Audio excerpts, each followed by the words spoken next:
کمې فائدې چې هغه په حج او په عمره کې داسې په یو عبادت کې نشته. د هر یو خپل یو مقام دی، مقامات یې نه چېړم او کومه فائدې چې په حج او په عمره کې ده په بل څه کې نشته. او دی وایي یاره اوس په 4 لک روپۍ څوک لګوي، 11-12 لک روپۍ به څوک لګوي. د خدای مسلمانه مخکې مې د احادیث مبارکه ویلو چې نبی کریم صلی الله علیه وسلم فرمایل چې تاسو ډیر ډیر حج او عمرې لځئ. څه کوئ؟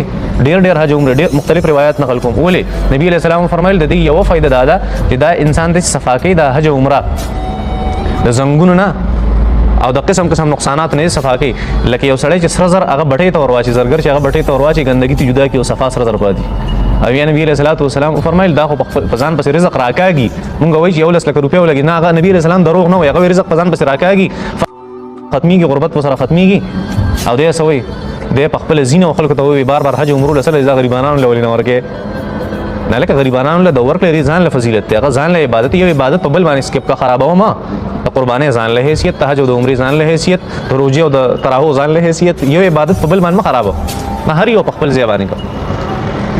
دا قسم قسم نسوي الله جل شانو د حج او د عمرې به خلکو ته فائدہ سي چلته حاضر لي شهادت د دې لپاره چې داخله حاضر شي منافع فائدو ته لهم هغه فائدې چې دې لپاره دلته د منافع لفظ امام رازي وي منافع لفظ الله جل شانو کامن نوم ذکر کړی دی، دې لپاره ذکر کړی دی چې فائدې د حج دومره دي چې داسې فائدې په نور عبادتو کې نشته. عام یو لفظ ذکر کړی، په دې کې په دې باندې اسم نکره ذکر کړی، کامن نوم ذکر، عام لفظ ذکر کړی.